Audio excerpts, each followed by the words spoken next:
அல்லும் பகலும் அலைந்தேன், விதி அழைத்திடும் பாதையில் பயணம் தினம் செய்தேன். கண்ணீரே சுமந்தேன், பல துன்பங்கள் சுமப்பதை வாழ்க்கை என நினைத்தேன்.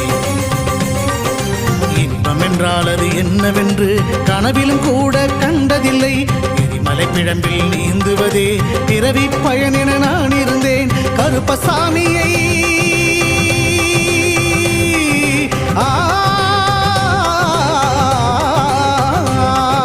கருப்பசாமியை பார்த்தவுடன் விதிகளும் விலகி ஓடியதே.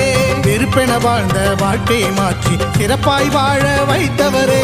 புலிகரை நோக்கி புறப்படுவோம், நம் கருப்பனின் அருளை தினம் பெறுவோம். புலிகரை நோக்கி புறப்படுவோம், நம் கருப்பனின் அருளை தினம் பெறுவோம்.